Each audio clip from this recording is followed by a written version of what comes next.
Bonjour chers étudiants, aujourd'hui on va continuer notre cours de microbiologie.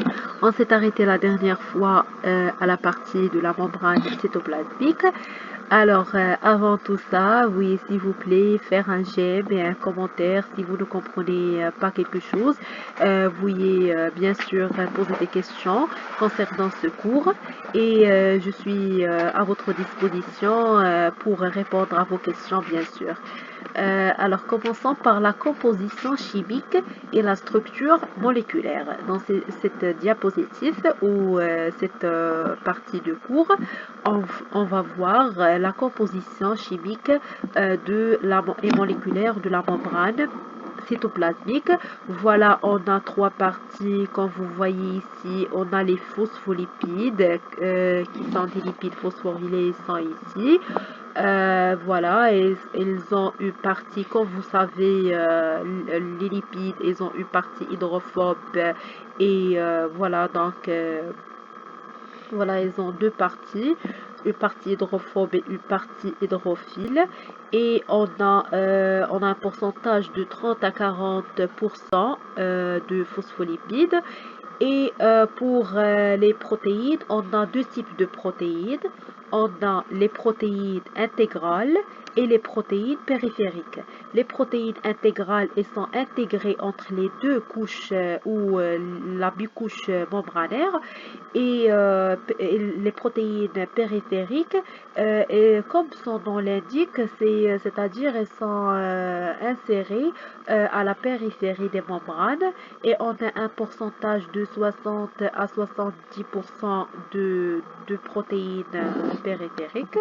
Et voilà. Alors, les phospholipides, on a des phosphatidylcholine, on a phosphatidyle-éthanolamine et on a les phosphatidylglycérol. Par exemple, on a des rares bactéries qui ont un membrane constitué de phosphatidylcholine, comme la Brucella et l'Agrobacterium tumefatien. Et on a le type de phosphatidyle-éthanolamine. Veuillez se rappeler toujours qu'il est présent chez les bactéries gram-négatifs. Par contre, les phospholipides phosphatidylglycérol, ils sont intégrés ou ils sont présents chez les bactéries gram positives.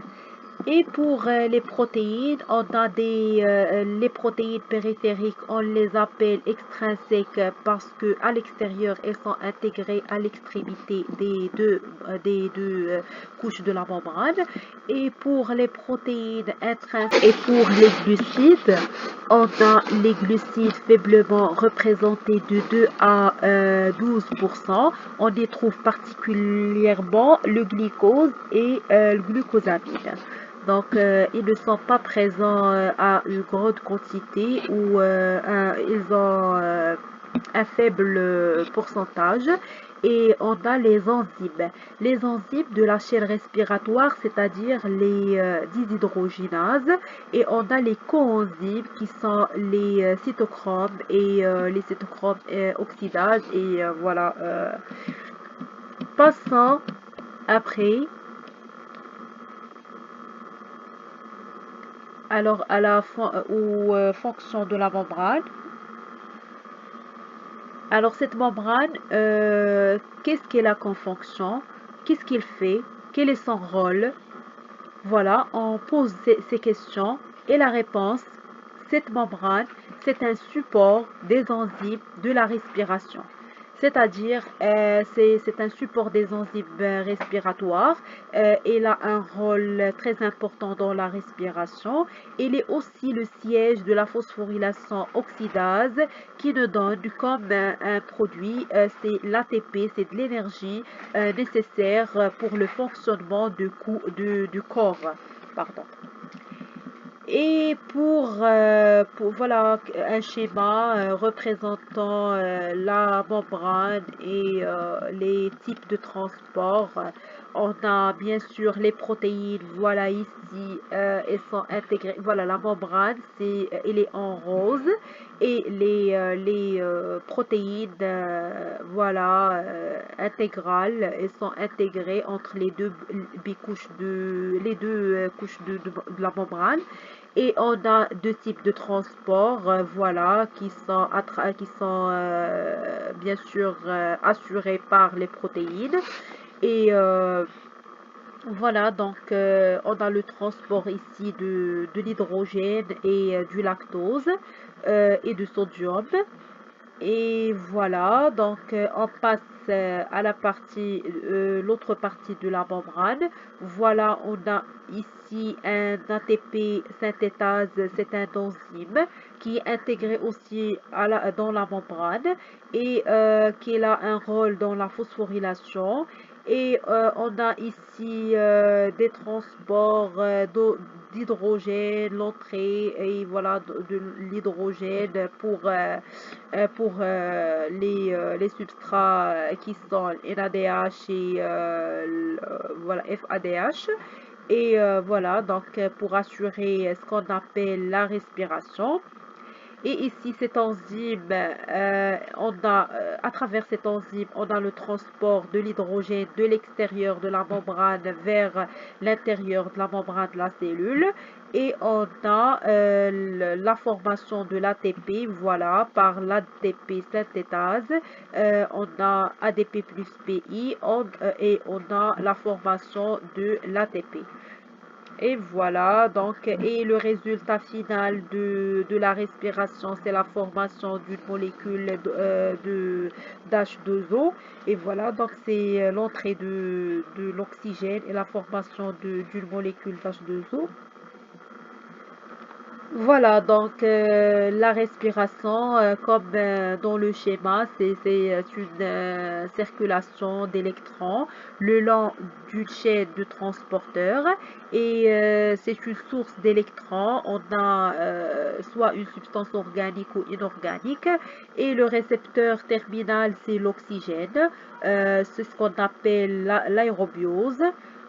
Et s'il y a le récepteur, un corps organique comme le fumarate ou inorganique comme le nitrate, on a ce qu'on appelle l'anaérobiose. Et les transporteurs d'électrons sont diversifiés. On a plusieurs transporteurs d'électrons. On a ce qu'on appelle les biquidones, les flavoprotéines, les ferroprotéines, les métalloprotéines, les cytochromes et l'hydrogénase. Et comme conséquence de cette respiration, on a la création de part et de l'autre de la membrane du DDP et on a la création aussi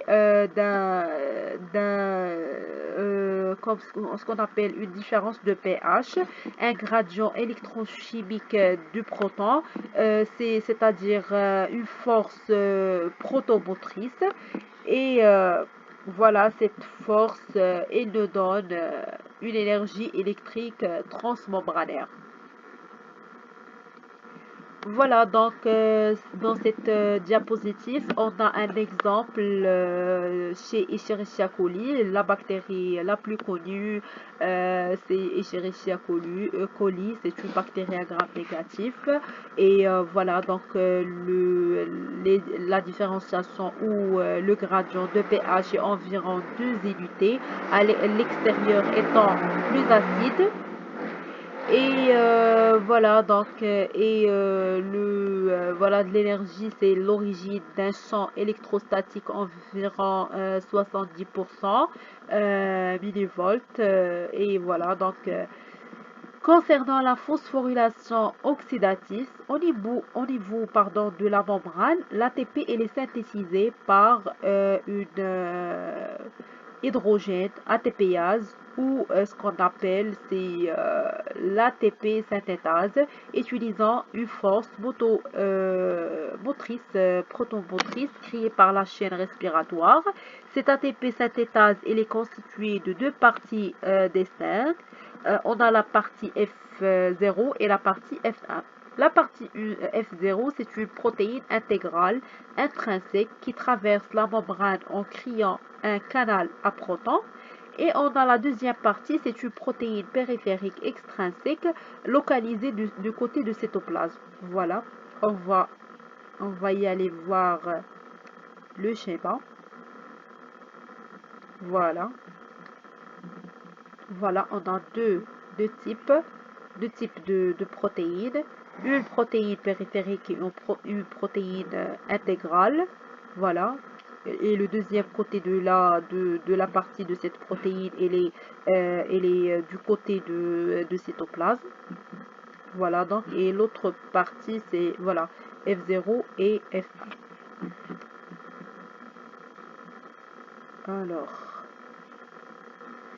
cette ATP synthétase, elle est aussi appelée F1, F0 ATPase et voilà, elle est semblable chez les mitochondries, les chloroplastes et les bactéries. Donc, elle est semblable et il n'y a pas une grande différence.